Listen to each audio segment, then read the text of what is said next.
So now we will work with another rule, which is finding of breakaway points.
So this is one thing. Root locus has branches, and each branch corresponds to a root.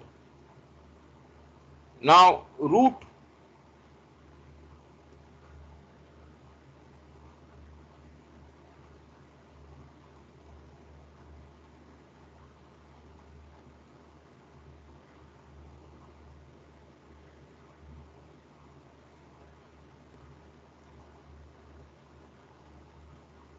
you can have multiple roots. That is, you can have something of the form either s minus a whole square. When you factorize a polynomial, you can also have something like s plus uh, s square plus 2 xi omega n s plus omega n square. This is the standard form for quadratics with complex conjugate roots. So these are the two possibilities we can have. I mean, as I said, s plus or minus a whole square, and we can also have s square plus 2 xi omega n s plus omega n square whole square. This kind of thing is also possible. So root multiplicity is quite a natural thing. And what does this mean? Lead to? This means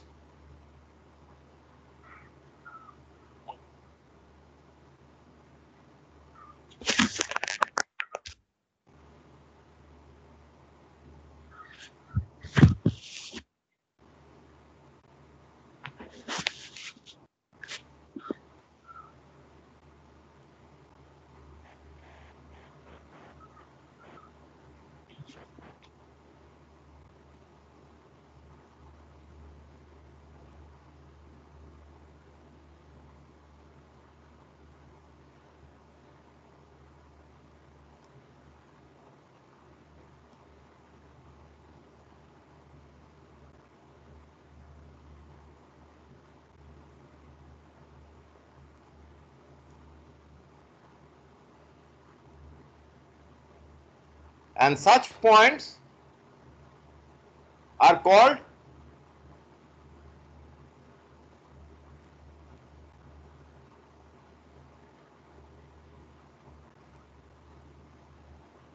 break-in or breakout points.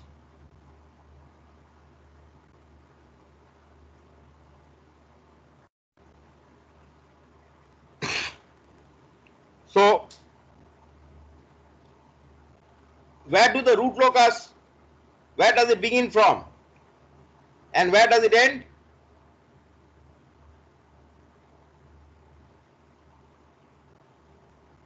If you recall, what happens when k is equal to 0 and k is equal to infinity? So that decides whether which one we are going to call as break in and which one we are going to call as break out. That is, if we know the starting point, that will be from a pole, and ends at a 0. So when we have branches starting from a pole and meeting at a point, then that will be a break in, and from a point, if you see branches going out and ending at a 0, then you are looking at a breakout point. So what are the characteristics that we can use for a break in or a breakout point?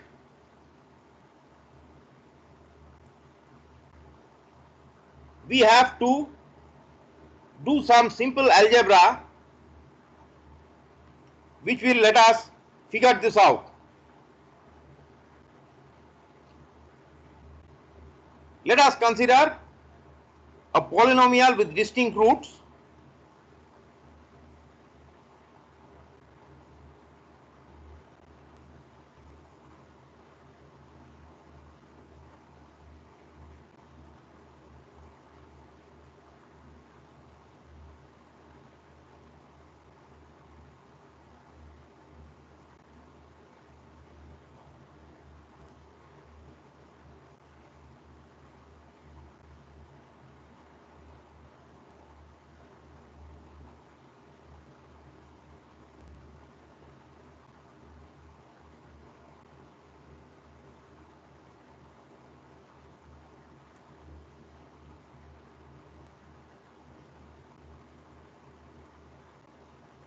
And let us take the derivative of this polynomial.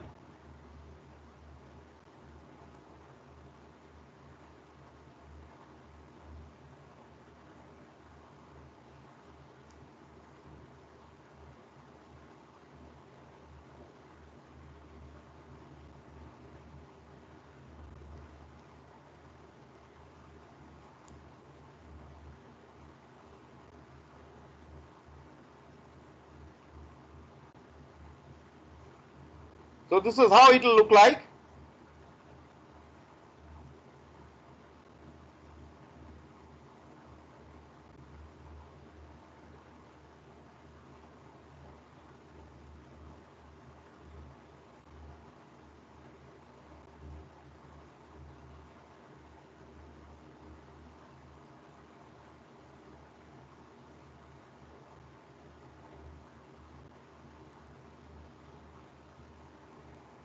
Simple application of the product rule.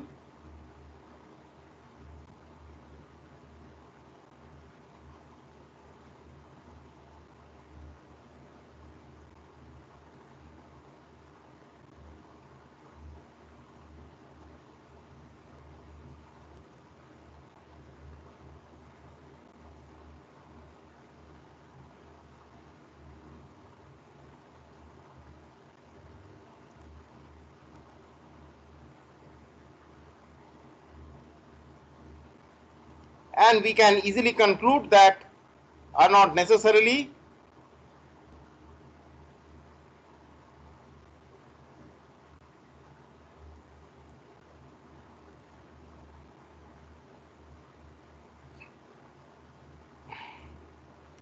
So let us consider what happens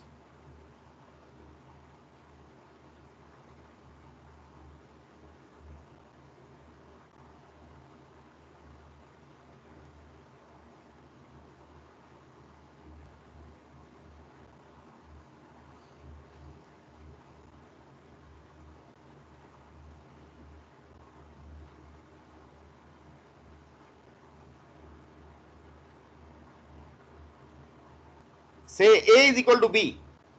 So to make this business a little interactive, I'll let you do the simpler derivations a little bit. So take A is equal to B and tell me what is your conclusion about dPds. In that case, dPds equal to 0, what will it be? Work it out. We'll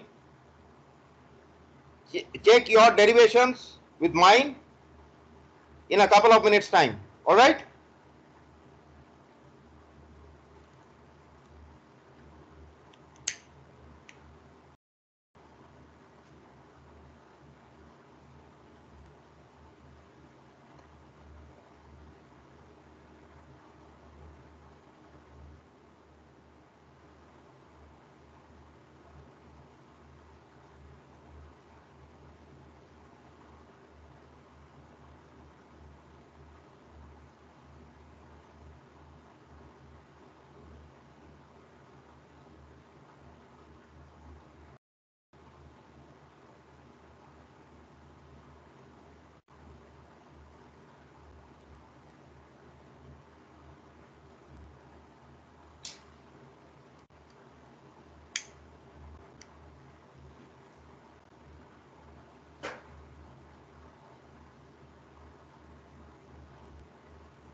So you'll have your PS.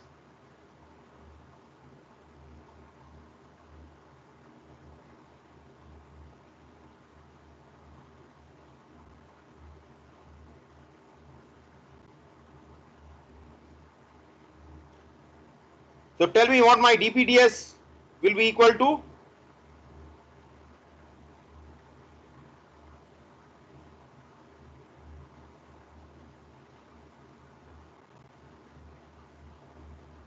It's 2 into S minus A.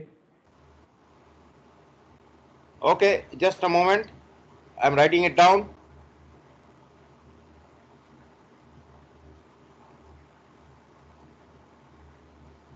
Is this Anirudh? Aniruddha Yes, sir. Sahab? Yes, sir. Aniruddha, by the way, your Excel assignment, there is some problem. The things are not getting updated, although the logic seems to be okay. Just give a second check. Sir, So as you were saying, we are going to sir, get 2S minus A 2s minus a. and S into S minus A plus C by 2. I think I should be getting s minus A plus C by 2 s minus a plus c by plus, 2. yeah. Means A and C like whole divided by 2. Okay, I'll just put in the derivation. You can cross check. So we should be getting 2 into s minus a, s minus c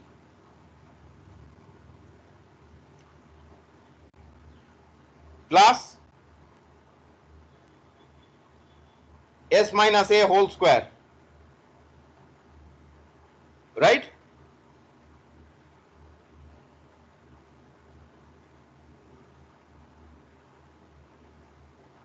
This is for the this is 2s minus a, s minus c, and this will give me 1. So this I can write as s minus a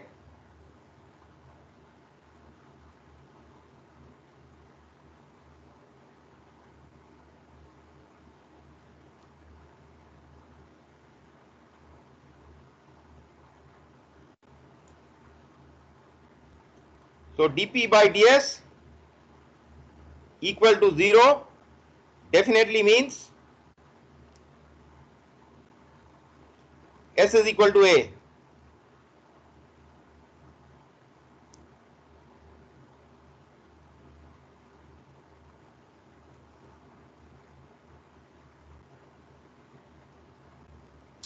So this is the knowledge that we will use for formulating our next rule.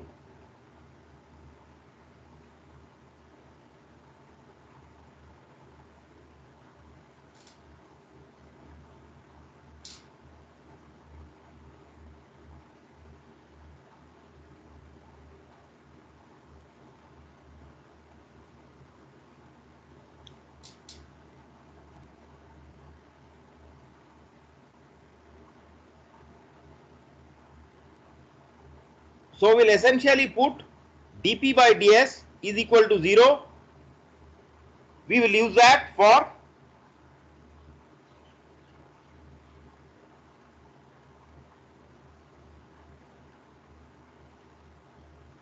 the characteristic equation which we have been setting equal to 0. We will write this in the form 1 plus k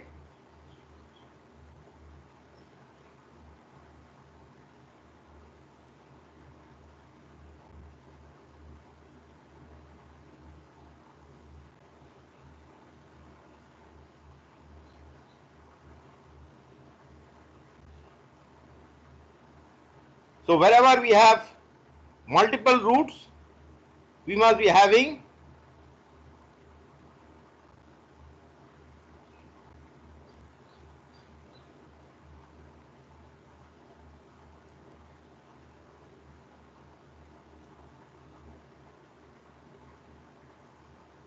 and a more convenient way of writing this is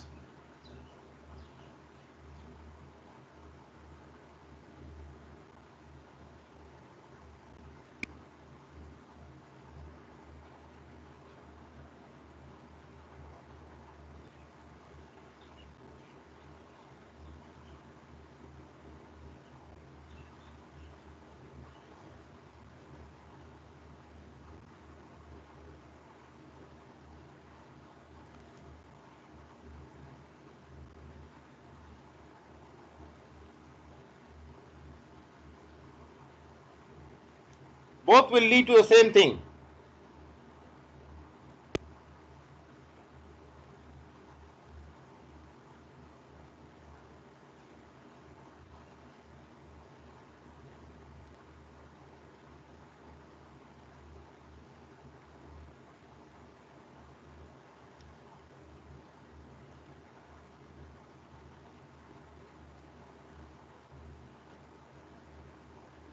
The second form generally, like becomes easier to handle. You will realize that when you deal with actual problems, it is because of the higher order of DS. So this is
meaning that if a point is a break-in or a breakout point, it will satisfy this condition. But if a point satisfies this condition, it does not necessarily mean it is a break-in or a breakout point.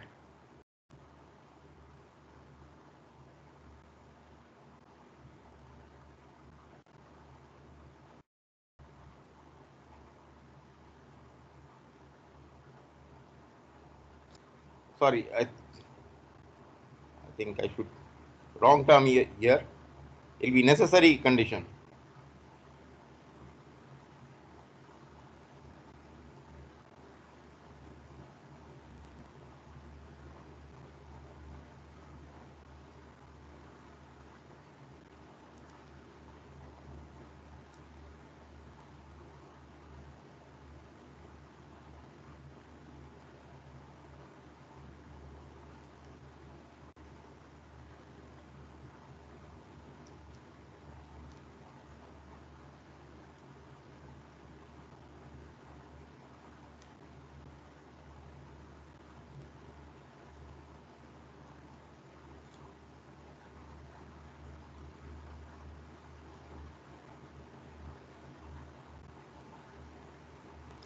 this you can figure out why we have to cross check this, because one, as you have seen, if you go back, that there are two roots. One is this, the other is this. Okay? So the other point will not lie on the root locus necessarily.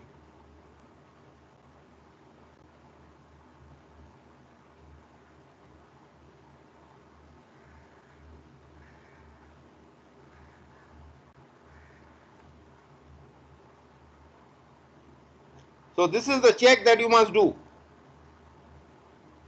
And the roots are of what kind? Either they are complex conjugates because of the symmetry of the root locus, or they are real. So with complex conjugate roots, they are not going to meet. If you think a little bit, you will find you yourself will figure out, because of the symmetry, why you may have coincident complex conjugate roots, but still the break-in and break-out points, they must lie on the real axis. So this is the second check. That first check is by finding out looking at the derivative of, as I have shown, and putting it equal to 0, and then from those points extract the points that are lying on the real axis. So this is the second rule. This is the sixth rule actually that we have got now. So we have a couple of what you might call starting ending point kind of thing, apart from the poles and zeros, and we already have a cage or a wall within which these branches are supposed to move.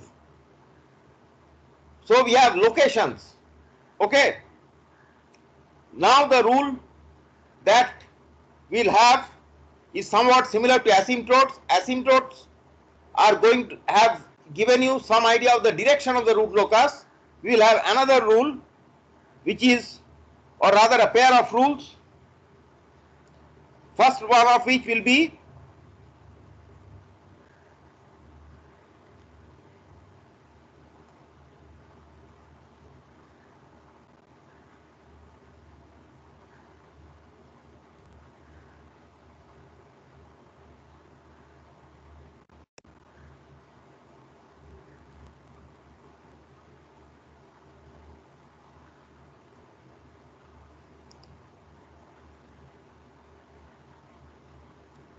so. If you recall, we already have done a derivation showing that the sum of the arguments for a point on the root locus, this will be summation of s minus zi. That is, you have a point on the root locus, and the point, the angle that this point makes with lines joining the zeros, minus the sum of the angles made by the same point involving lines from that point joining the poles. This must be equal to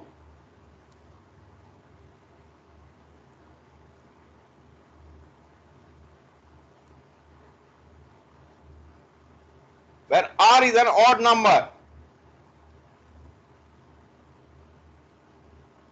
So let me draw a figure out here of a hypothetical root locus.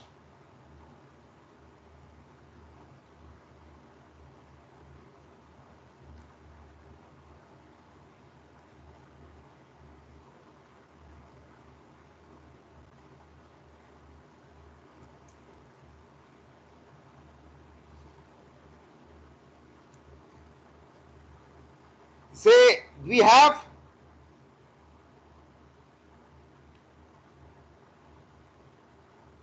a pole here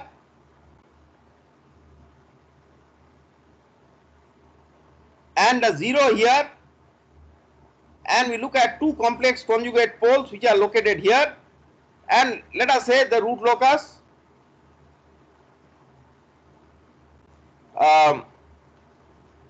just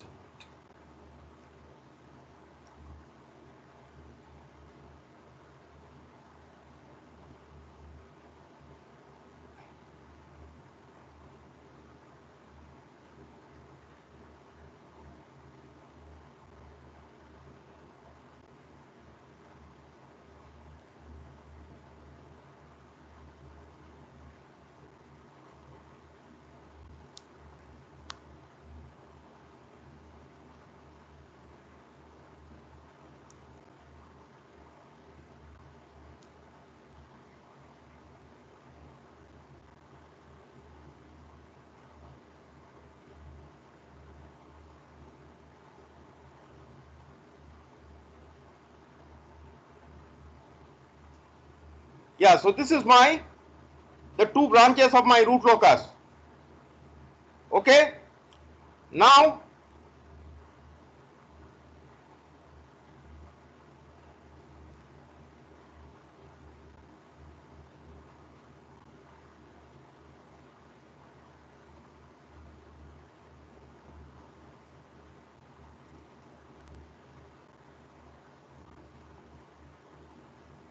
we are going to focus on this pole.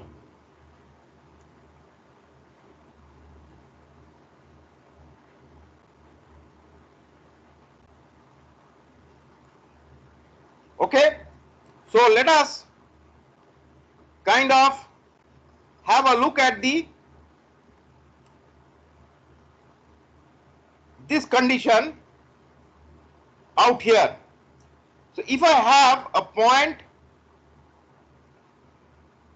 out here, then what will be my S minus Zi? This will be contributed by this line, then the only 0, and there will be other angles coming from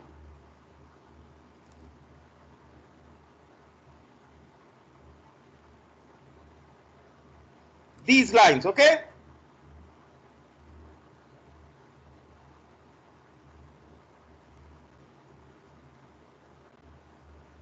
so this is for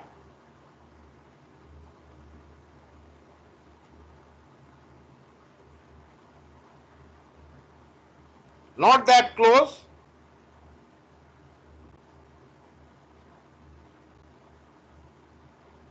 to the pole.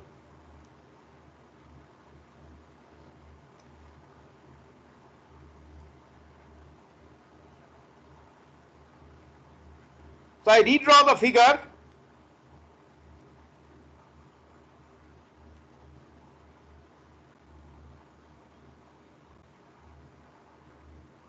Let me leave some space.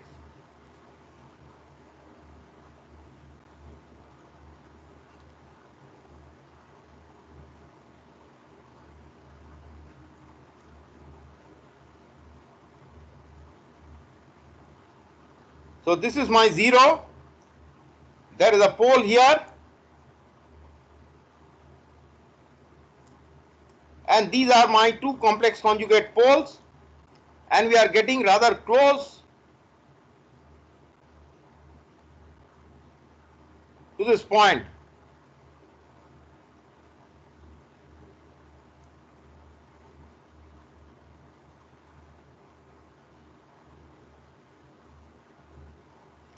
So if I am looking at a point somewhere out here, now do understand that as I come close, then what does this become?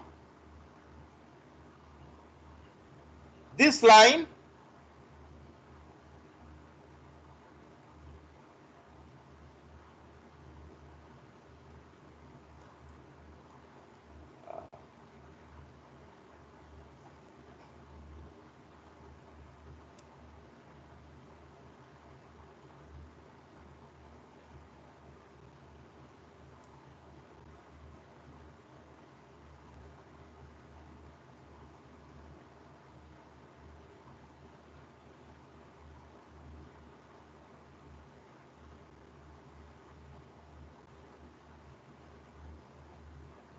So this line is the tangent to this curve out here. That means the required angle.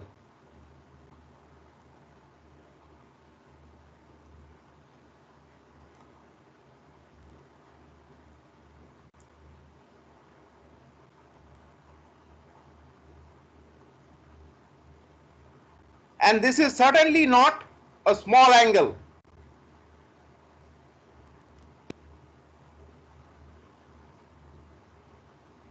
Now,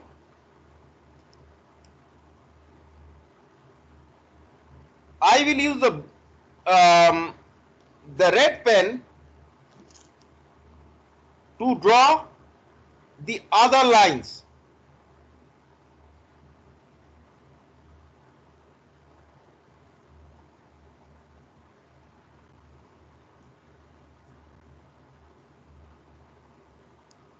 And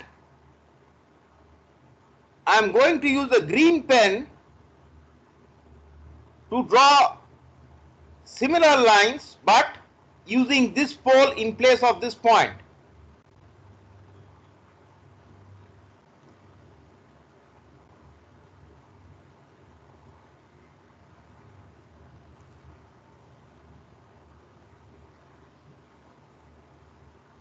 So that means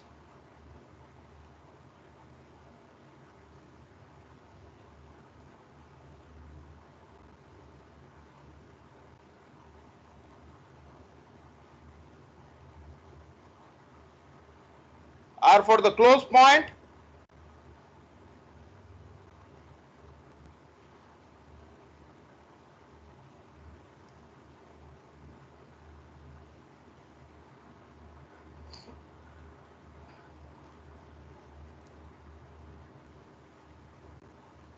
so our conclusion is, as the close point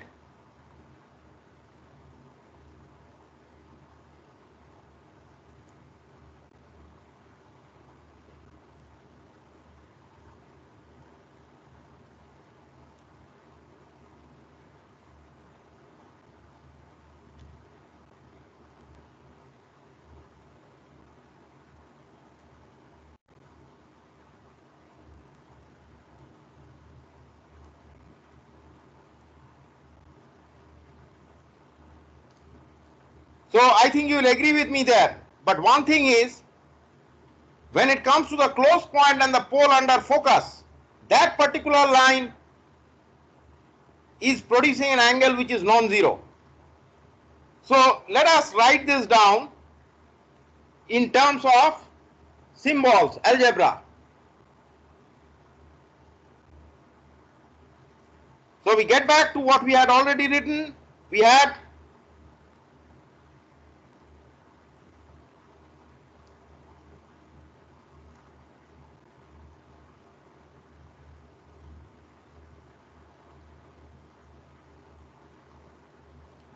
remember that these i's, I mean like the range of i's is different for poles and zeros. I'm not unnecessarily making this summation look cumbersome.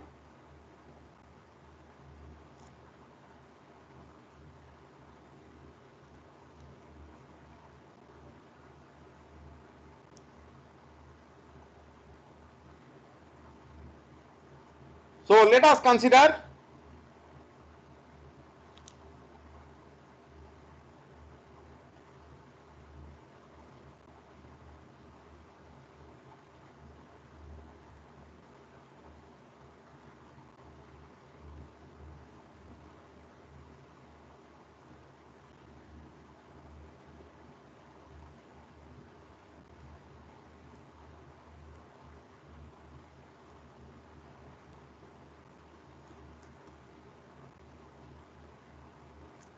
so we do a little bit of manipulation.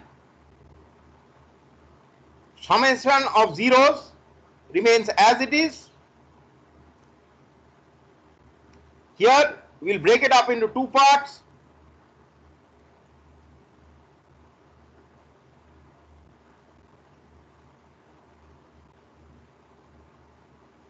Condition is I is no longer equal to k in this summation.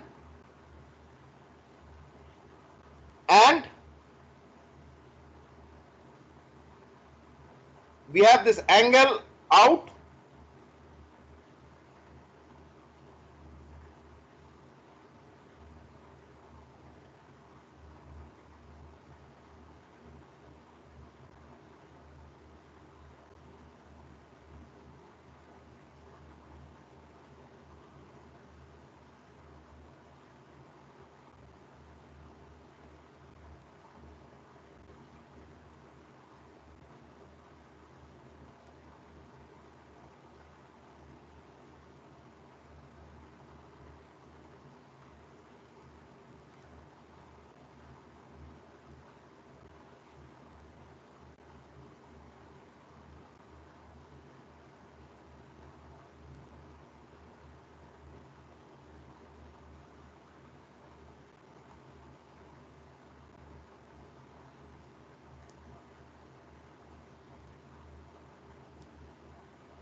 and from what we have seen in the diagram,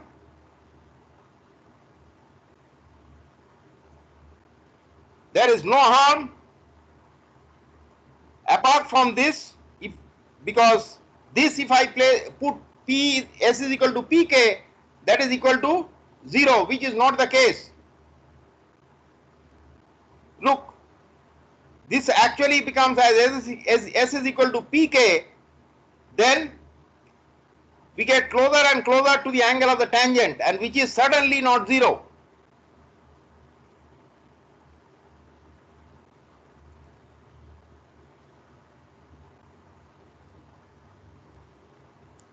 But in the other cases,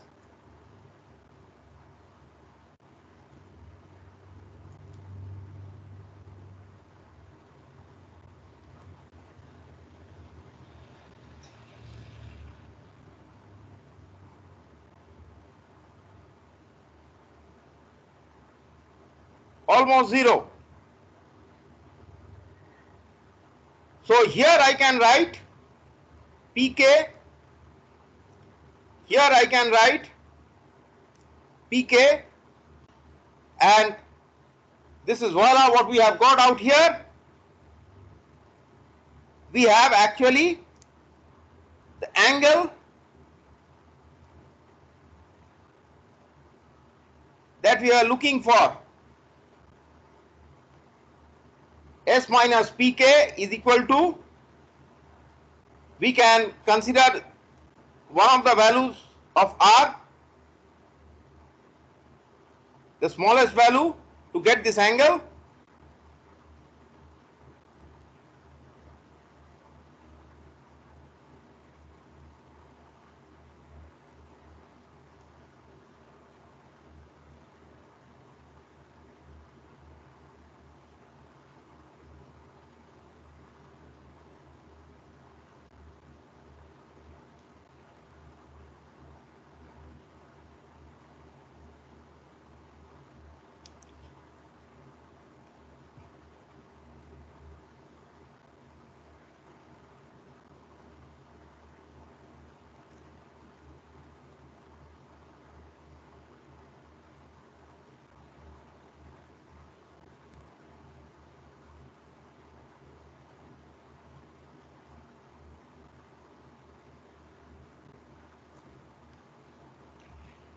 So that means once we have found out all the poles and zeros, how does one find out the angle of departure from a pole? Why departure? Because we know things begin at the pole, so it's a departing. So this is the simple formula that we have. So We just why need did we to, take only 180? You can put the other values also. Ultimately, what is going to happen if you take um, 180 plus 360 more? If in place of 1, you take 3, your options are limited, right? It's 1, 3, 5. So they differ by 360 degrees. So you are going to add an angle 360 degrees to what you are going to get here. Clear? Yes, sir. So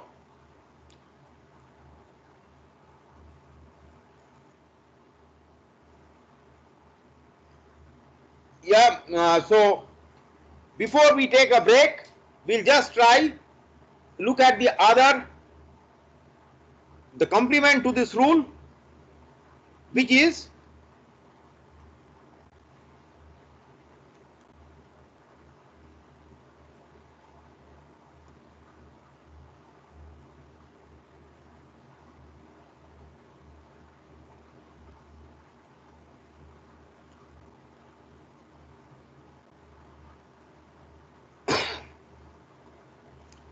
so here you can just replace this by a 0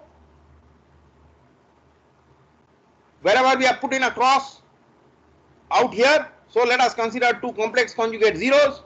The diagram remains the same, ideas the same, and we start off with our old bag of tricks involving arguments.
So we now have the other rule, and we are kind of have three rules for direction.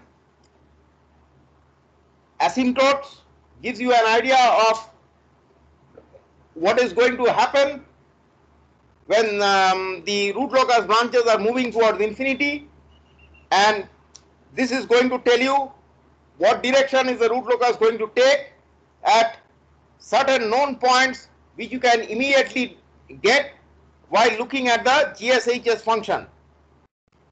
So directions, certain points we now have in our kitty, and with that we'll take a break for 5 minutes. There is just, I think, one more rule to go through, and then I will discuss some other properties and at least one example plot how the drawing goes on. So we'll take a break for 5 minutes now.